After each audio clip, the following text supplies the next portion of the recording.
성도 여러분, 오늘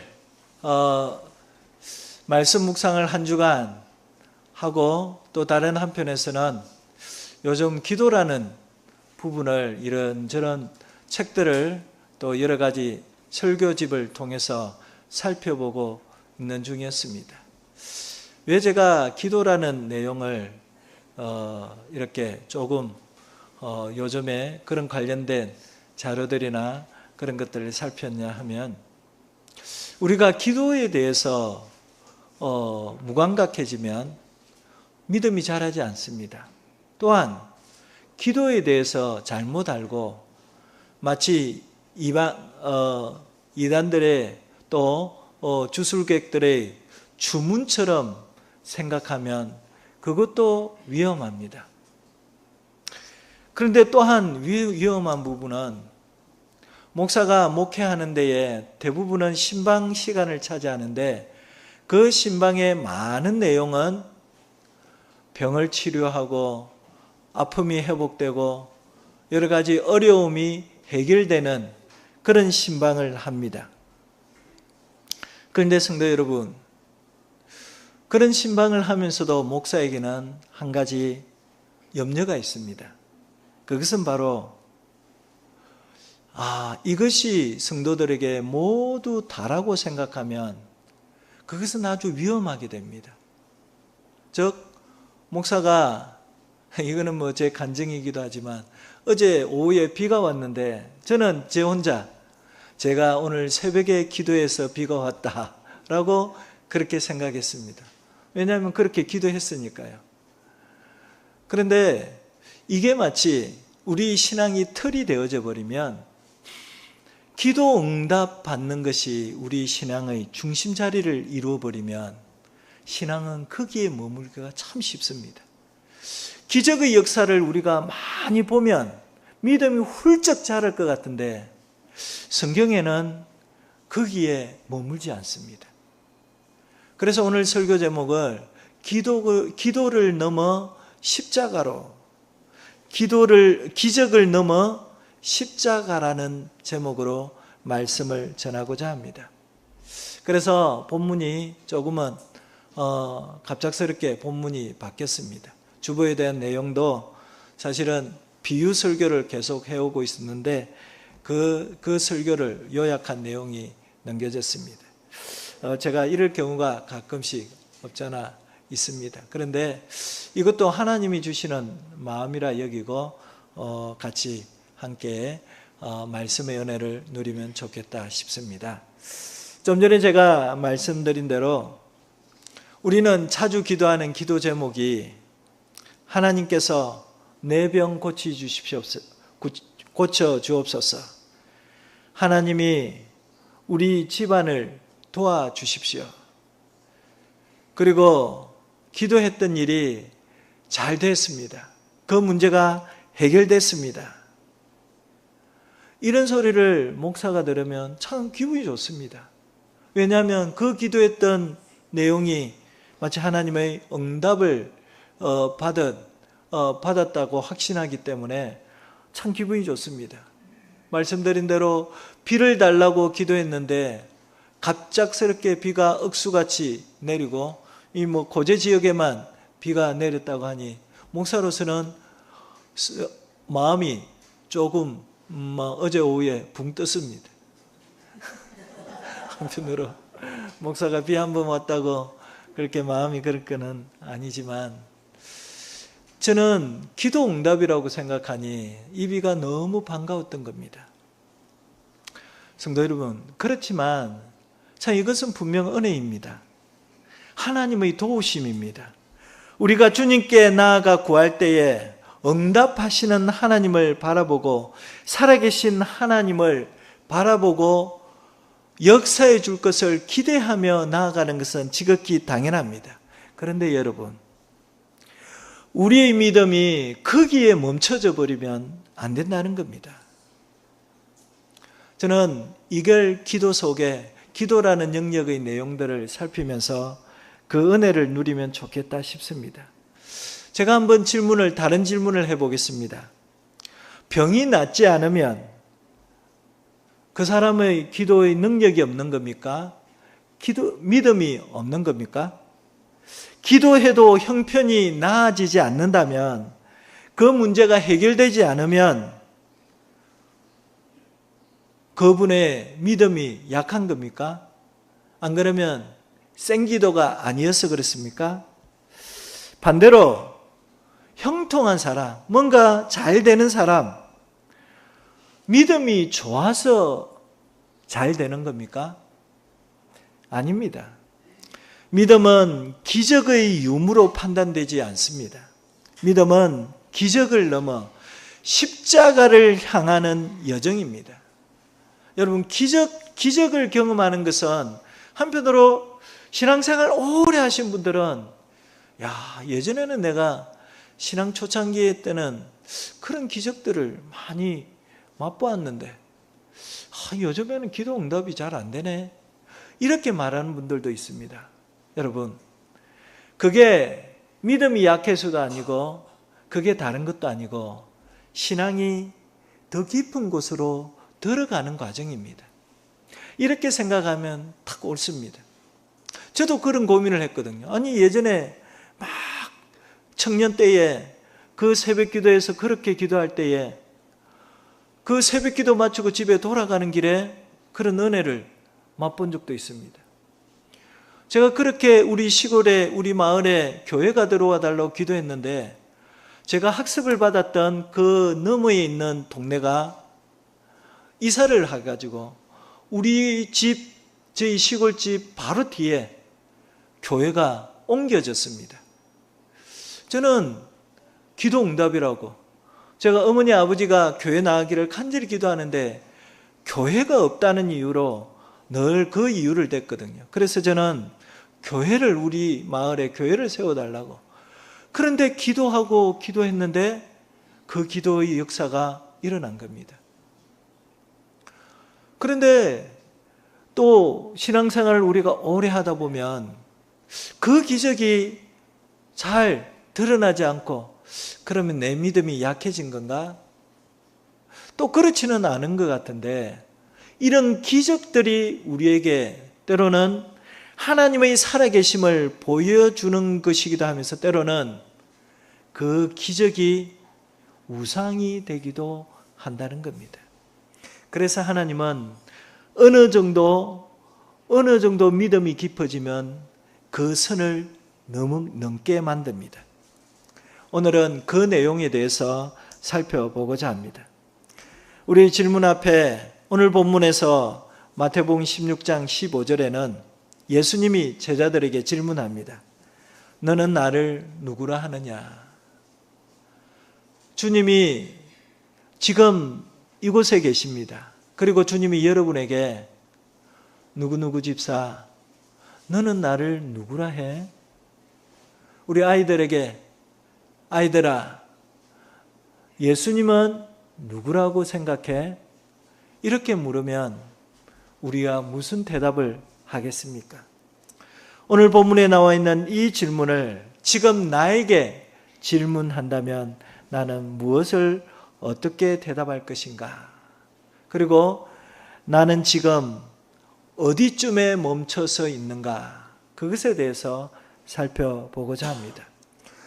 오늘 본문은 마태복음 16장 15절 16절 베드로의 참 좋은 믿음의 고백을 한 본문을 택했지만, 오늘 설교는 마태복음 전체 속에서 흐름을, 감을 잡고 설교하려고 합니다. 먼저 첫 번째는 마태복음 8장부터 특히 15장, 16장에 들어가기 전까지 기적 사건이 많이 나옵니다. 예수님께서는 이제 복음 사역을 시작하면서 곳곳에 병자가 나오면 거리를 두지 않고 바로 치료하고 병을 고쳐줍니다. 굶주린 자를 먹이시기도 하고 고통당하는 자를 찾아가 치유하기도 합니다. 마태복음 8장에 보면 나병 환자가 나옵니다. 그는 격리되어 돌에 맞을 위험을 무릅쓰고라도 주님께 나옵니다. 주님이 원하시면 저를 깨끗게 하실 수 있나이다. 예수님은 말씀만 하셔도 충분했지만 그를 만지시며 말씀하십니다. 내가 원하노니 깨끗함을 받으라. 즉시 그가 나았습니다. 그리고 9장으로 넘어가면 이방인 백부장이 중풍병에 걸린 종을 위해서 찾아옵니다. 주님, 말씀만 하옵소서. 그래 하시면 제 종이 낫겠습니다.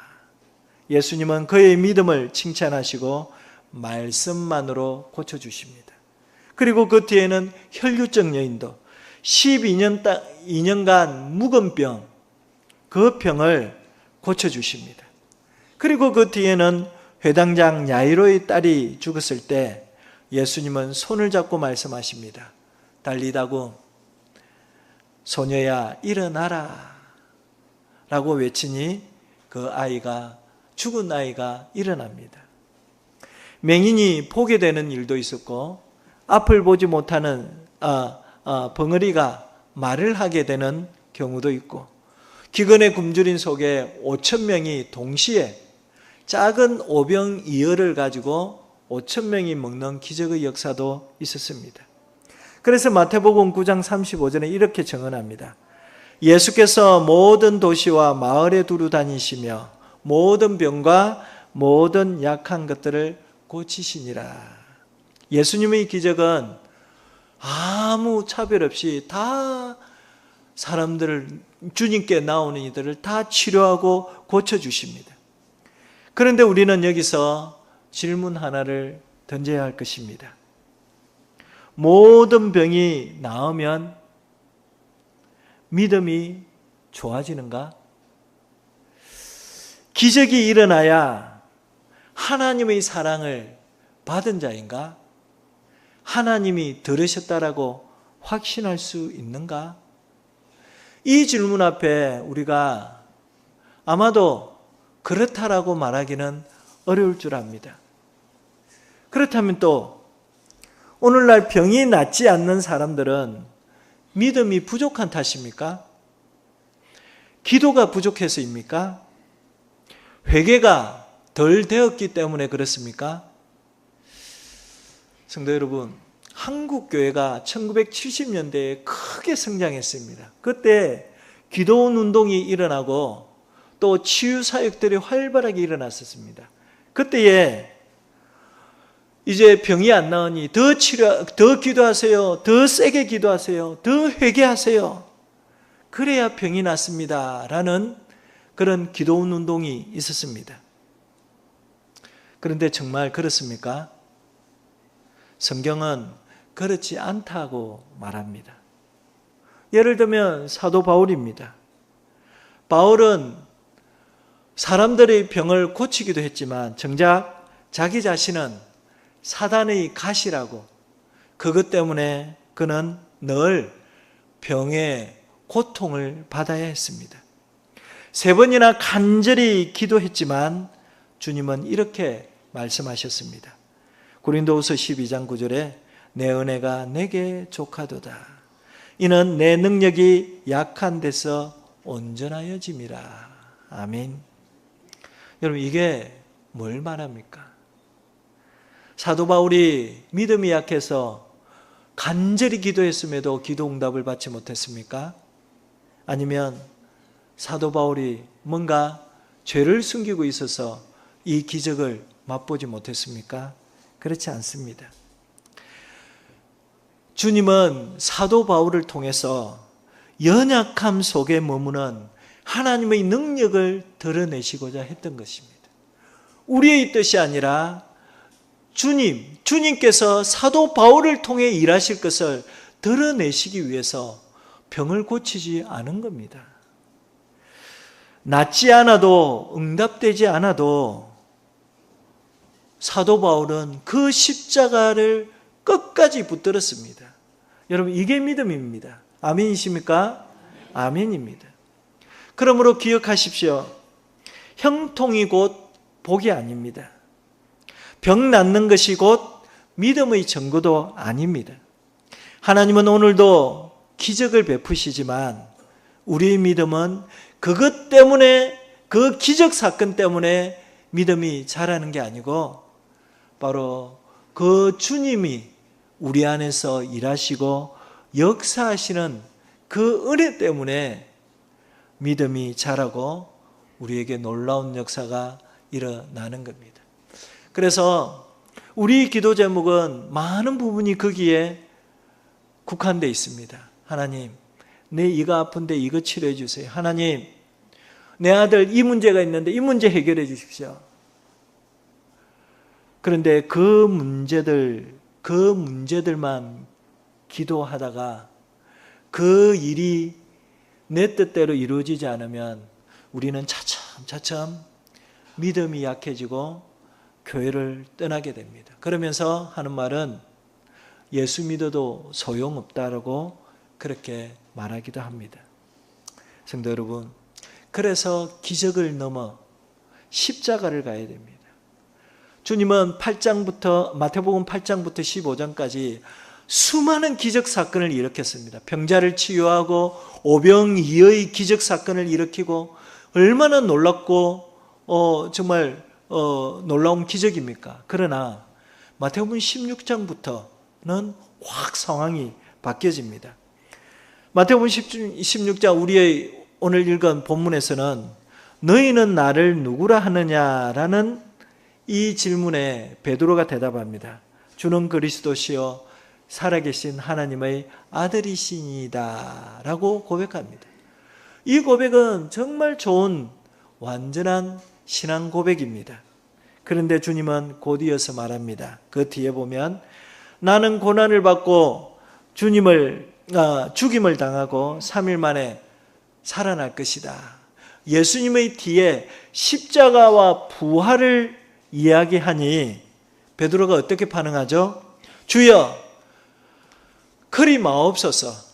절대로 그런 일이 일어나면 안 됩니다 하는 겁니다. 왜요? 이 베드로에는 아직도 여전히 오병이어 저 주님을 따라가면 먹을 게 평생 굶어 죽지 않겠구나. 현실 속에 일어나는 기적 사건들을 의지하고 그걸 마치 믿음으로 여기고 살아온 베드로였기 때문이죠. 그러니 베드로는 주님이 죽을 것이라는 이 말에 손사래를 치면서 그 일이 일어나면 안 됩니다 라고 말합니다. 베드로는 이 기적사건 너머에 기적을 넘어 이제는 더 깊은 곳으로 십자가와 부활이 있는 곳으로 가야 됨에도 베드로는 그 자리에 멈춰 있고 싶은 겁니다. 주님이 내 옆에 있어야 오병이의 기적을 맛볼 수 있죠.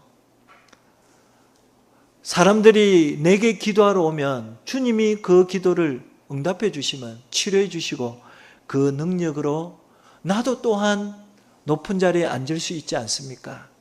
이게 바로 기적 사건에 머물러 있는 성도의 모습입니다. 예수님은 단호하게 말씀하십니다. 사단아, 내 뒤로 물러가라. 그리고 제자들에게 선언하십니다. 누구든지 나를 따라오려거든 자기를 부인하고 자기 십자가를 지고 나를 따를 것이니라. 참 이 말이 어떤 이에게는 무거운 짐이 될 수 있습니다. 우리 짐이 아닐 수 없습니다. 자기를 부인하라고 해요. 여러분들 자신을 부인하라고 해요. 그리고 주님이 주신 십자가를, 자기 십자가를 짊어지고 주님을 따르라고 그래요. 우리는 이 십자가 좀 해결해 주세요. 그렇게 기도하고 기적 사건을 일으키기를 원하는데, 일어나기를 원하는데 주님은 정작 그거 지고 나를 따르는 게 참 제자야 말씀하십니다. 사랑하는 성도 여러분, 신앙은 십자가의 길입니다. 자기 부인의 길이고 자기 뜻을 내려놓아야 하는 길이 신앙 여정입니다. 죽음을 통과해야 부활에 이르는 길의 바로 신앙 믿음의 길입니다. 성도 여러분, 기적은 우리를 잠시 감동시키기도 합니다. 그러나 십자가는 우리를 영원히 변화시키고 영생으로 들어가게 하는 길이 되게 합니다. 기적은 그냥 멀찍이서 보는 신앙이라고 말하면 십자가는 십자가를 지고 따르는 신앙, 바로 그 차이가 너무도 큽니다. 오늘 주님은 우리에게 이렇게 말씀하십니다.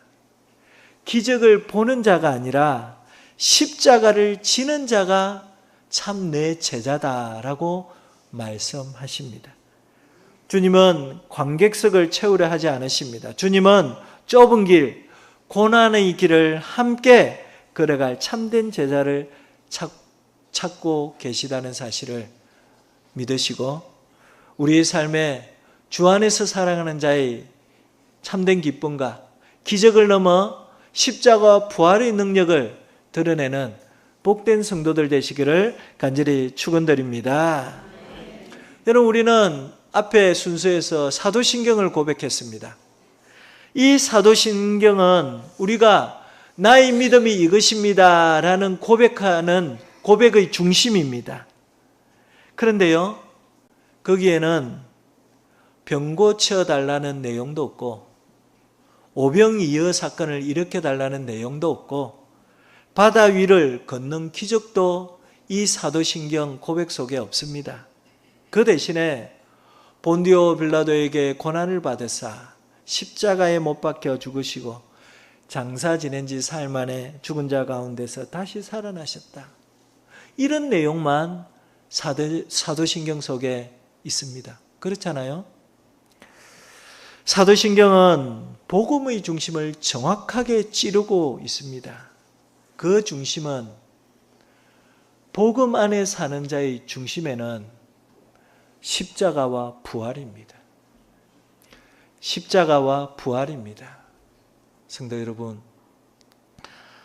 기적은 다른 종교에도 많습니다.